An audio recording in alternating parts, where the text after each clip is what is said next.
Hello everyone, this is Anjali और स्वागत है आपका मेरे चैनल लर्न विद अंजलि में। इस पर्टिकुलर वीडियो में हम डिस्कस करेंगे bright and dark field transmission electron microscopy. Apart from it we will going to discuss about application क्या रहेंगे टीएम के डिफरेंट फील्ड्स में, और ट्रांसमिशन इलेक्ट्रॉन माइक्रोस्कोपी की लिमिटेशंस क्या हैं, मतलब कहाँ पे ट्रांसमिशन इलेक्ट्रॉन माइक्रोस्कोपी फेल हो जाती है या कहाँ पे ट्रांसमिशन इलेक्ट्रॉन माइक्रोस्कोपी इतना इफेक्टिवली काम नहीं करती है। इससे प्रीवियस वीडियो में हमने ट्रांसमिशन इलेक्ट्रॉन माइक्रोस्कोपी के बारे में बेसिक पढ़ा, जिसमें हमने basic principle, working, step by step working of TEM instrument वो हमने देखा।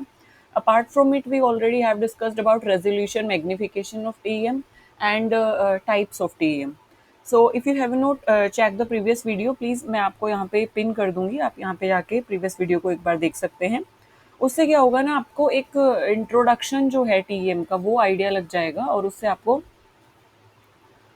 एक बेसिक जो अंडरस्टैंडिंग है टीएम की उसका आइडिया लग जाएगा।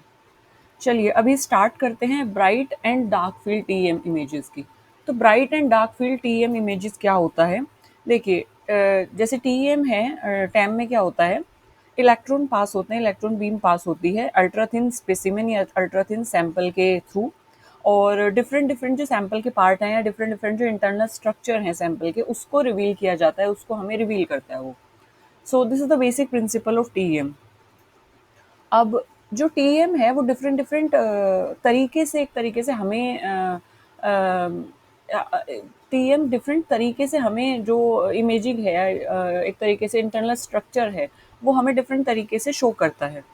तो अब जो मोड्स हैं, जिस तरीके से वो हमें एक तरीके से इमेजिंग शो करता है, एक तरीके से पिक्चर शो करता है, सो उन्हीं को नाम दिया गया है ब्राइट फील्ड और डार्क फील्ड। जैसे आप यहाँ पे देख सकते हैं कि जब हमने सैम भी पढ़ा था तो सैम में हमने देखा था कि इस तरीके से वो मॉर्फोलॉजी और आउटर स्ट्रक्चर को शो कर रहा है।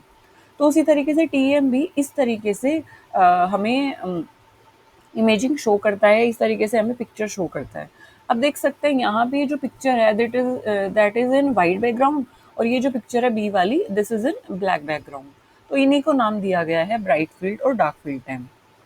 So basically, these type of imaging help us to visualize the structure of the sample in various ways. तो अलग अलग तरीके से हम स्ट्रक्चर को देख पाएं, क्लियरिटी से देख पाएं चीज़ों को, क्लियरिटी से देख पाएं स्ट्रक्चर को।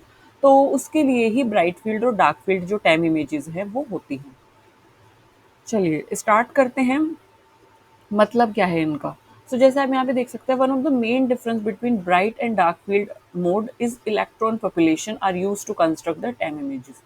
इलेक्ट्रॉन पॉपुलेशन इसमें मेन इंपॉर्टेंट चीज़ है। इलेक्ट्रॉन पॉपुलेशन का मतलब क्या है, जहाँ पे इलेक्ट्रॉन ज़्यादा होंगे, कहाँ पे इलेक्ट्रॉन कम होंगे, उस हिसाब से हमें जो इमेज है वो प्रोवाइड होती है। तो मेन इलेक्ट्रॉन पॉपुलेशन है। तो इलेक्ट्रॉन पॉपुलेशन या इलेक्ट्रॉन की जो डेंसिटी है वो टीईएम की इमेज को कंस्ट्रक्ट करने के लिए यूज़ की जाती है।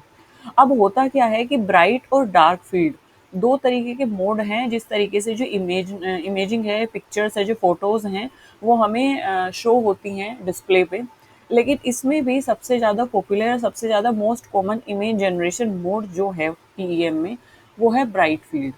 तो ब्राइट फील्ड नॉर्मली यूज़ किया जाता है, कॉमनली जो इमेज आती है वो जनरेट की जाती है, जनरेट होती है, वो ब्राइट फील्ड में होती है टीईएम में। बट डार्क फील्ड भी है, तो इससे दोनों के बारे में पढ़ते हैं। सबसे पहले है ब्राइट फील्ड। तो इसमें क्या होता है, it is formed using direct unscattered electron that pass through the sample. अब देखिए, जैसे मेरा सैंपल है यहाँ पे, और यहाँ पे इलेक्ट्रॉन की बीम सैंपल पे पड़ेगी। तो जब इलेक्ट्रॉन की बीम सैंपल पे पड़ेगी तो क्या क्या होगा कि एक अनस्कैटर्ड इलेक्ट्रॉन भी होंगे, मतलब स्कैटर्ड नहीं हुए इलेक्ट्रॉन, अनस्कैटर्ड जो इलेक्ट्रॉन है, डायरेक्ट जो इलेक्ट्रॉन है जो कि पास हो चुके हैं सैंपल से। स्कैटर्ड का मतलब क्या है कि अगर स्कैटर्ड होते तो इधर उधर फैल जाते, बट वो फैले नहीं है, वो क्या हुए, ट्रांसमिट हुए, मतलब वो सीधा सैंपल के पार से निकल गए, अनस्कैटर्ड जो इलेक्ट्रॉन है। ब्राइट फील्ड जो इमेजिंग है वो अनस्कैटर्ड इलेक्ट्रॉन से बनती है, ऐसे इलेक्ट्रॉन बीम, मतलब ऐसे इलेक्ट्रॉन से बनती है जो सीधे सीधे सैंपल से पास हो गए हैं। ठीक, पहली बात। दूसरी बात, डेंस और thick areas block more electron then and appear dark. तो होता क्या है कि डेंस एंड थिक एरियाज, मान लीजिए कोई सैंपल में किसी जगह पे डेंस एरियाज हैं, थिक एरियाज है, इलेक्ट्रॉन ज़्यादा हैं, तो डेंस और थिक एरियाज वो क्या करेंगे, इलेक्ट्रॉन को ब्लॉक करेंगे, ज़्यादा ब्लॉक करेंगे, तो वो एरियाज हमें डार्क दिखेंगे। It is just like that, मतलब आप ऐसे समझिए कि एग्जाम्पल के तौर पे यहाँ पे एग्जाम्पल है, think like a normal photo, more solid part look darker, है ना। मान लीजिए कि हम ना फ़ोटो क्लिक कराते हैं, तो जो बैकग्राउंड है, वो तो उतना विज़िबल नहीं होता, हम ज़्यादा विज़िबल होते हैं। तो like we are the hero in that thing, है ना? तो जो भी पार्ट सॉलिड है, जिस-जिस पार्ट में भी ज़्यादा एक तरीके से डेंसिटी है, तो वो पार्ट हमें ज़्यादा विज़िबल होगा, ज़्यादा डार्कर वो विज़िबल होगा। तो फ़ोटो में सिर्फ़ हम दिखाई देते हैं, क्योंकि हम मेन हीरो हैं, हम सामने खड़े हैं, तो हम एक तरीके से हमारे जो क्लोथ्स है, हमारा फेस है, तो सबका स्ट्रक्चर एक तरीके से बन के आ जाएगा। So it is just like that कि सबका स्ट्रक्चर इस तरीके से बन के आ जाता है। ये इस तरीके से ये जो स्ट्रक्चर जब बन के आता है, तो ये वाला पार्ट हमें पूरा दिखाई देता है, क्योंकि ये डार्क है, क्योंकि ये सॉलिड पार्ट है, तो जो डार्कर पार्ट है वो हमें विजिबल होता है। तो सेम सैंपल में भी होता है कि जिसमें जिस सैंपल में जहाँ जहाँ पे भी ज़्यादा इलेक्ट्रॉन या जहाँ जहाँ पे भी ज़्यादा एटम्स होंगे, क्योंकि सैंपल जो है उसमें भी तो एटम से बना होगा ना वो, और उसमें भी इलेक्ट्रॉन्स होंगे। तो जहाँ जहाँ पे ज़्यादा पार्ट होगा, जहाँ जहाँ पे ज़्यादा एटम्स इलेक्ट्रॉन्स होंगे, तो वो जो पार्ट है वो क्या होगा, थिक होगा, डेंस होगा, और वो ज़्यादा इलेक्ट्रॉन बीम को क्या करेगा, ब्लॉक करेगा। ठीक है, क्योंकि वो तो पार्ट उसमें इलेक्ट्रॉन्स ऑलरेडी हैं, तो वो ज़्यादा इलेक्ट्रॉन्स को ब्लॉक करेगा और इसलिए वो हमें डार्कर अपीयर होगा।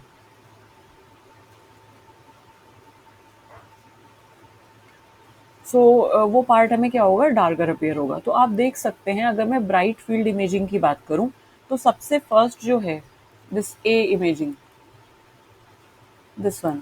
So this imaging is what, bright field. इसको आप ध्यान से देखिए, ब्राइट फील्ड में क्या है कि जो बैकग्राउंड है वो तो ब्राइट है, पूरा का पूरा जो बैकग्राउंड है वो क्या है, वाइट है, लेकिन हमें सिर्फ वही पार्ट दिख रहा है। अब इसमें आप ऐसे समझिए कि पूरा का पूरा बैकग्राउंड जो है वो वाइट है, अगर कोई भी चीज़ ब्लैक होगी, कोई भी चीज़ डार्क होगी, कोई भी चीज़ थिक होगी, डेंस होगी, तो वो एक तरीके से उसका स्ट्रक्चर हमें विजिबल हो जाएगा क्लियरली, क्योंकि कॉन्ट्रास्टिंग कलर है। पीछे ब्लैक है और सामने सॉरी, पीछे वाइट है और सामने क्या है, ब्लैक है। तो जो ब्लैक पार्ट होगा वो हमें क्लियरली क्या हो जाएगा, विजिबल हो जाएगा। तो आप यहाँ पे देख सकते हैं, बैकग्राउंड है ब्राइट यानी कि वाइट, और जो भी स्ट्रक्चर बने हैं वो ब्लैक से बने हैं, तो स्ट्रक्चर हमें क्लियरली क्या हो रहे हैं, विजिबल हो रहे हैं। तो आप यहाँ पे देख सकते हैं कि थिक और डेंस जो ब्लॉक हैं, थिक और डेंस जो एरियाज हैं, वो ज़्यादा इलेक्ट्रॉन को ब्लॉक करते हैं, और इलेक्ट्रॉन से वहाँ से लाइट फिर पास नहीं होती है, तो वो हमें डार्कर अपीयर होते हैं। तो जितने ज़्यादा वो थिक होंगे, जितने ज़्यादा वहाँ पे डेंसिटी होगी, जैसे ये वाला पार्ट आप देख सकते हैं, ज़्यादा डेंसिटी है, ज़्यादा थिक है, तो ज़्यादा ब्लैक शो हो रहा है। ये है, ये कम ब्लैक शो हो रहा है, तो ये कहीं ना कहीं बैकग्राउंड में मर्ज हो रहा है। So this is bright field time imaging, तो जो कि हमें कॉन्ट्रास्टिंग इमेज के थ्रू स्ट्रक्चर विजिबल कराता है। दिस टाइप ऑफ इमेजिंग हमें कॉन्ट्रास्टिंग कलर के थ्रू स्ट्रक्चर को विजिबल कराते हैं। सो एक तो ये है, दूसरा हमारे पास है डार्क फील्ड। डार्क फील्ड में क्या होता है कि form by using scattered electron, जो इलेक्ट्रॉन जब इलेक्ट्रॉन जो है स्कैटर्ड होंगे, so that are diffracted at specific angle. तो होता क्या है कि सैंपल में इलेक्ट्रॉन जो हैं, जब सैंपल पे पड़ेंगे इलेक्ट्रॉन बीम, तो कुछ इलेक्ट्रॉन स्कैटर्ड भी होंगे। तो जो स्कैटर्ड इलेक्ट्रॉन है उनसे ये इमेजिंग बनी है, कौन सी, dark field imaging.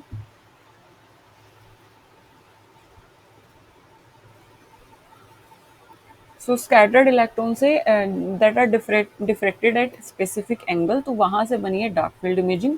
Only part that scattered electron appear bright, जो पार्ट इलेक्ट्रॉन के स्कैटर कर रहा है सिर्फ वही क्या होगा, ब्राइट होगा।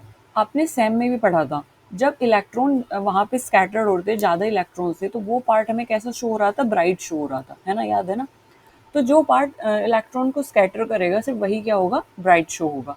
Rest of the image is dark, और जो स्कैटर नहीं करेगा इलेक्ट्रॉन को, तो वो क्या होगा, डार्क शो होगा। जहाँ पे इलेक्ट्रॉन पास हो जाएंगे तो वो क्या होगा, डार्क शो होगा। तो बेसिकली जो डार्क फील्ड इमेजिंग है वो स्कैटर्ड इलेक्ट्रॉन से बनी है, कि जो पार्ट जो है इलेक्ट्रॉन को स्कैटर कर देता है, तो वो हमें ब्राइट शो होगा, यानी कि उसका स्ट्रक्चर हमें विजिबल हो जाएगा।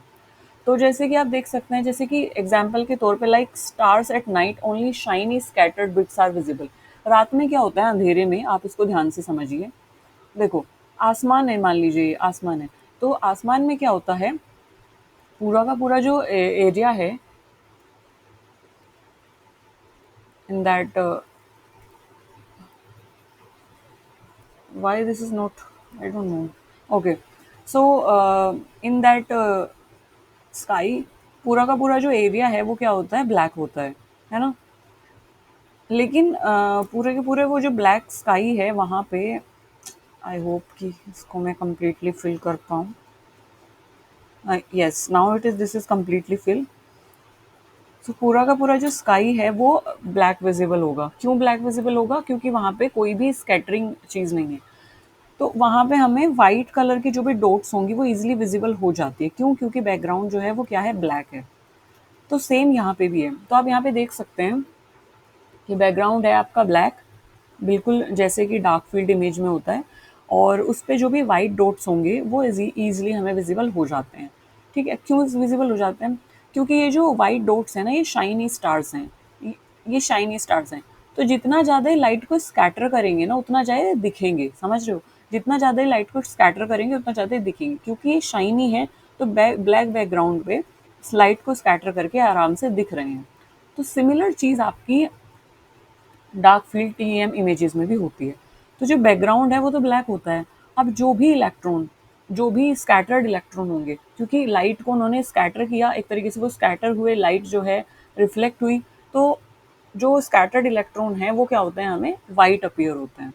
सो स्कैटर इलेक्ट्रॉन अपीयर वाइट, और रेस्ट ऑफ द इमेज जो होगी वो डार्क होगी। तो बेसिकली इसने लाइट को क्या किया? रिफ्लेक्ट बैक किया, ये स्कैटर हुए इलेक्ट्रॉन्स। तो जो चीज़ें हैं उसका स्ट्रक्चर हमें, मतलब हमारी आंखों के सामने डिस्प्ले पे वो हमें शो हो गया। तो आप यहाँ पे देख सकते हैं कि जितना ज़्यादा स्कैटर्ड इलेक्ट्रॉन रहेंगे उतना ज़्यादा वो जो पिक्चर है, पिक्चर में वो जो एरिया है वो ब्राइट दिखेगा।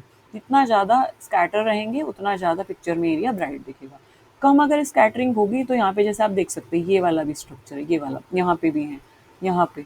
तो ये वाला स्ट्रक्चर आप में यहाँ पे क्यों आपको नहीं दिखाई दे रहा है स्ट्रक्चर? क्योंकि यहाँ पे क्या है? अनस्कैटर्ड इलेक्ट्रॉन है। उसने स्कैटरिंग ही नहीं किया इलेक्ट्रॉन की, स्कैटर्ड ही नहीं है इलेक्ट्रॉन। तो इसलिए वो जो एरियाज हैं हमें डार्क अपीयर हो रहे हैं। तो जहाँ पे भी ज़्यादा इलेक्ट्रॉन्स होंगे, स्कैटर्ड होंगे वो, तो हमें इमेज ब्राइट दिखेगी। ये हमने SEM में भी पढ़ा था। So yes, this is about dark field. This is about dark field और light field imaging. Dark field में, लाइट फील्ड में क्या होता है कि जो बैकग्राउंड है वो लाइट होगा यानी वाइट होगा, और डार्क फील्ड में क्या होता है जी कि जो बैकग्राउंड है वो ब्लैक होगा यानी कि डार्क होगा। सो आई होप आपको बेसिक जो डिफरेंस है वो क्लियर हो गया होगा इसमें। नाउ डिस्कस करते हैं एप्लीकेशन ऑफ टीएम। तो कहाँ कहाँ पे ट्रांसमिशन इलेक्ट्रॉन माइक्रोस्कोपी जो है डिफरेंट फील्ड में यूज़ की जाती है। तो टीएम जो है मटेरियल साइंस की अगर मैं बात करूँ, तो अगर हमें grain boundaries, dislocation, crystal structure पढ़ना है एटॉमिक लेवल पे, क्रिस्टल लैटिस पढ़ना है, तो मटेरियल साइंस में कोई भी हम मटेरियल लेते हैं तो उसके बारे में हमें जानना ज़रूरी हो जाता है। मटेरियल की ग्रेन बाउंड्री क्या है, डिसलोकेशन है कि नहीं, क्रिस्टल लैटिस कैसा है, वो सब। बायोलॉजी में हम किन सब चीज़ों के बारे में पढ़ते हैं? सेल स्ट्रक्चर के बारे में, टिश्यू सेक्शन के बारे में पढ़ते हैं हम, ऑर्गेनलीज के बारे में पढ़ते हैं, मतलब जो सेल के अंदर होती हैं ऑर्गेनलीज, उनके बारे में पढ़ते हैं। तो इन सब चीज़ों को देखने के लिए टीएम का यूज़ किया जाता है। तो बेसिकली बायोलॉजी में हम इंटर, जैसे कि अगर हम बात करें बॉडी की, तो बॉडी जो है एक फिजिकल स्ट्रक्चर है, वो एटॉमिक लेवल पे नहीं है, उसको तो हम आसानी से नेकेड आइज से देख सकते हैं। बट सेल हमें नेकेड आइज से नहीं दिखती है। बॉडी के अंदर जो टिश्यूज हैं, सेल हैं, सेल के अंदर जो ऑर्गेनलीज है वो तो हमें नहीं दिखेगी ना नेकेड आइज से। तो उसके लिए हम टीएम इमेजेस का यूज़ करते हैं। नैनो टेक्नोलॉजी में, क्योंकि nano technology itself is like at very nano level, what can I say, at nano level, 10 to the power 10 to the power -6। ठीक है, तो like it is at nano level. So यहाँ पे हमें चीज़ों को देखने के लिए कि किसका यूज़ करना पड़ता है? टैम का यूज़ करना पड़ता है। सो यहाँ पे जैसे नैनो मटेरियल्स है, मटेरियल में आपका कुछ भी हो सकता है। 10 to the power 6 for micro, I think, हाँ, 10 to the power 6 for micro, it is 10 to the power 9। 1 nanometre is equals to 10 to the power -9 metres. 1 nanometre is equals to 10 to the power -9 metre. So basically अगर मैं इसको बात करूँ, nano technology क्या है? 1 billionth है। 1 billionth of what? Metre. Metre का 1 billionth है nano. Okay, so we have, so nano technology में हम क्या करते हैं कि जो भी हमारा मटेरियल है, जैसे नैनो पार्टिकल हो सकता है, नैनो ट्यूब्स हो सकते हैं, नैनो वायर्स हो सकते हैं, तो उनकी शेप, उनका साइज, उनमें क्या डिफेक्ट है, उसको चेक करने के लिए हम टीएम इमेजेस का यूज़ करते हैं।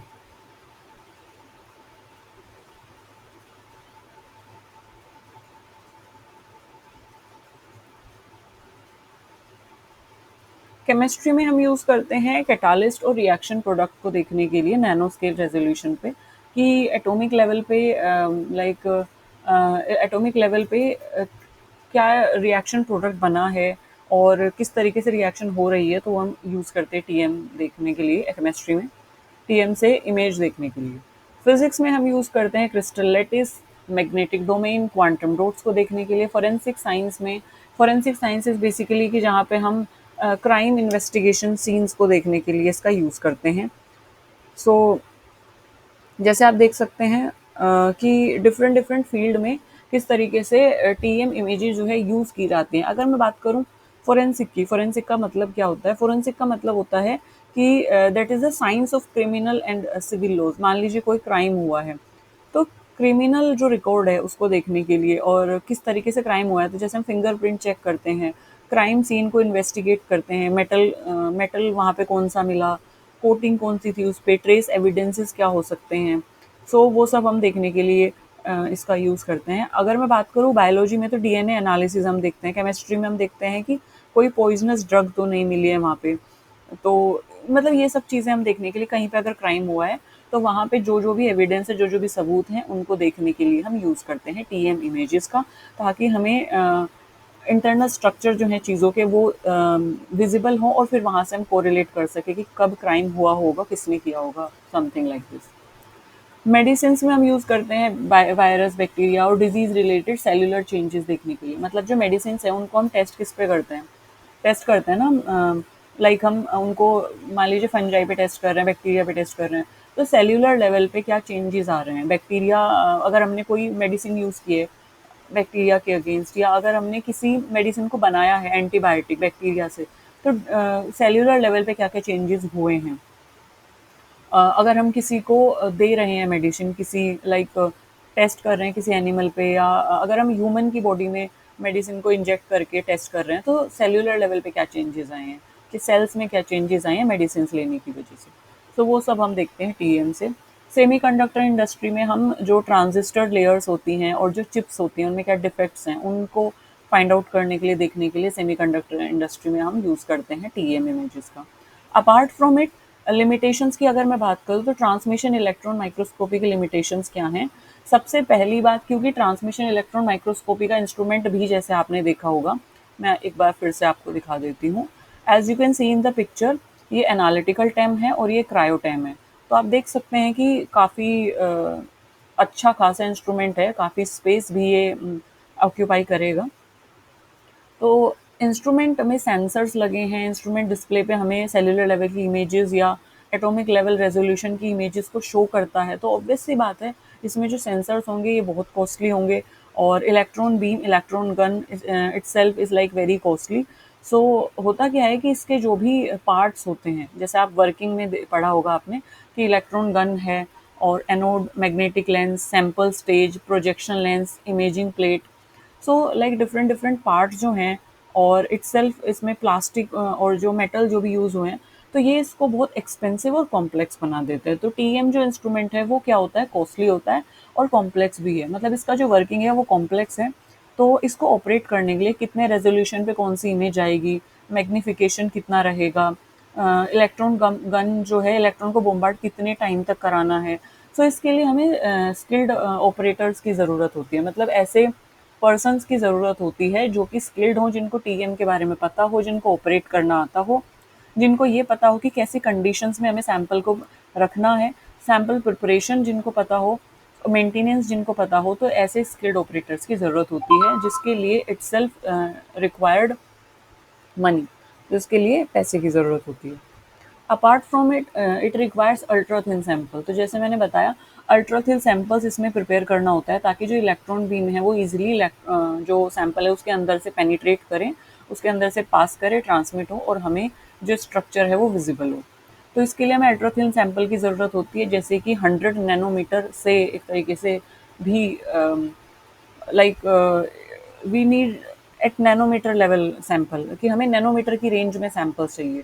तो आप देख सकते हैं कि कितना थिन हमें उसे कट करना होगा, typically less than 100 nanometre.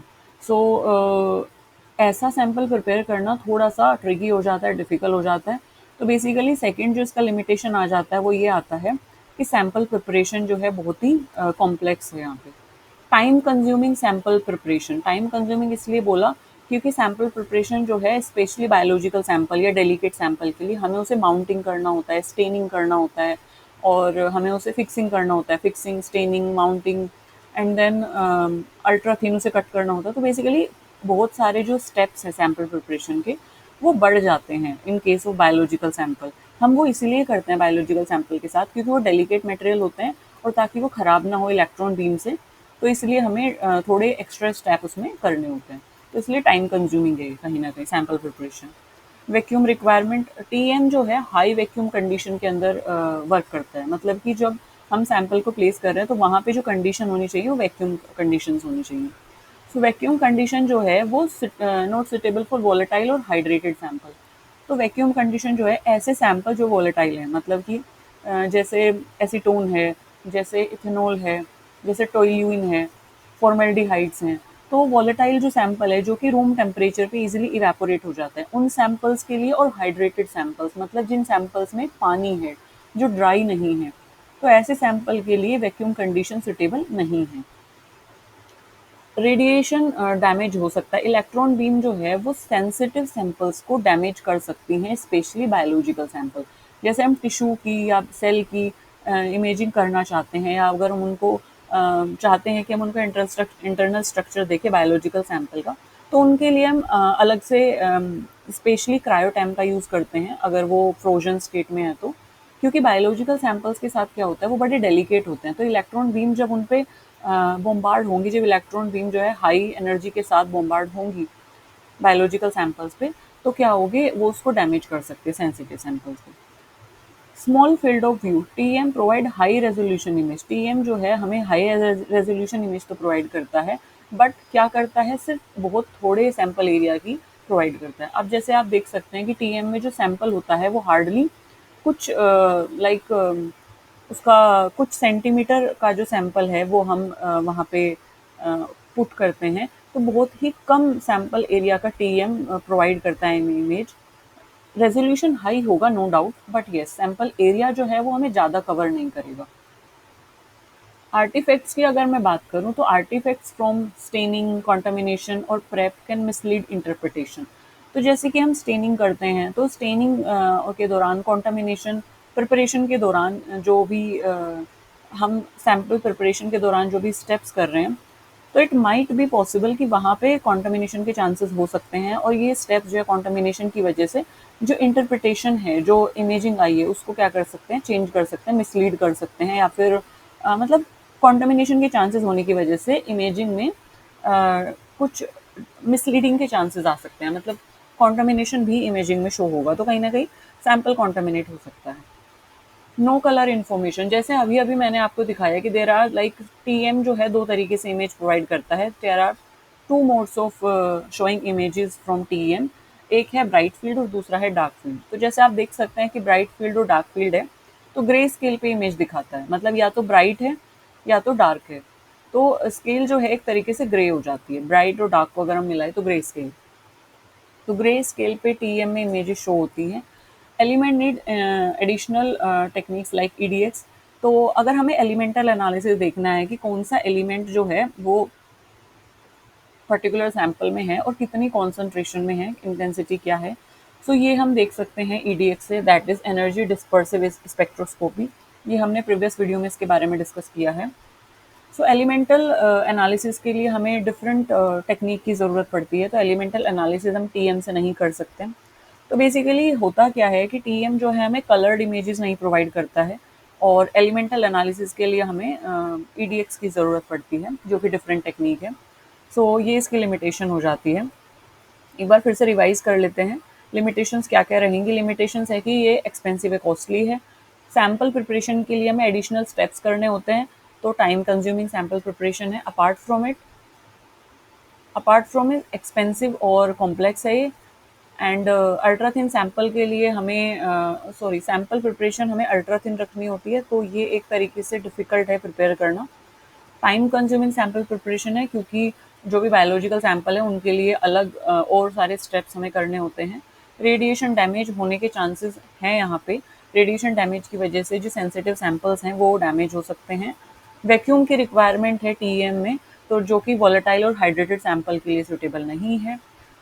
TM में क्योंकि सैंपल जो है नैनोमीटर या नैनो स्केल रेंज में, सॉरी, टीएम में जो सैंपल है वो बहुत स्मॉल सैंपल हम प्लेस करते हैं, सो इसीलिए जो इमेज है वो बहुत कम एरिया की इमेज को हम देख पाते हैं। और स्टेनिंग, कॉन्टामिनेशन और प्रिपरेशन, सैंपल प्रिपरेशन के दौरान कॉन्टामिनेशन के चांसेस हो सकते हैं, जिसकी वजह से इमेज इंटरप्रिटेशन और इमेज में कुछ अदर जो कॉन्टामिनेशन के ट्रेसेस हैं वो आ सकते हैं। टीएम जो है ग्रे स्केल पे इमेज प्रोवाइड करता है, हमें कलर्ड इमेजेस प्रोवाइड नहीं करता है। इसकी वजह से ये इसका लिमिटेशन हो जाता है कि हमें कलर्स नहीं पता चल पाते हैं कि कलर क्या रहेगा इंटरनल स्ट्रक्चर का। अपार्ट फ्रॉम इट, अगर हमें एलिमेंटल एनालिसिस करना है तो उसके लिए डिफरेंट टेक्निक यूज होती है, दैट इज ईडीएक्स, जो कि टीएम हमें प्रोवाइड नहीं करता है elemental analysis. So yes, these are the limitation of TEM. In this video, we discussed about dark field and bright field TEM image. Apart from it, we discussed about the application of TEM in different field और की limitations क्या हैं TEM की। So इसी के साथ transmission electron microscopy से related सारी चीज़ें इस वीडियो में, इस और प्रीवियस वीडियो में कवर हो गई हैं। Apart from it, you have any query, any discussion, any anything to say, or if you have any suggestion, please feel free to comment me in the comment section. I will be more than happy to cater your query. Thank you for listening me so patiently. Bye bye.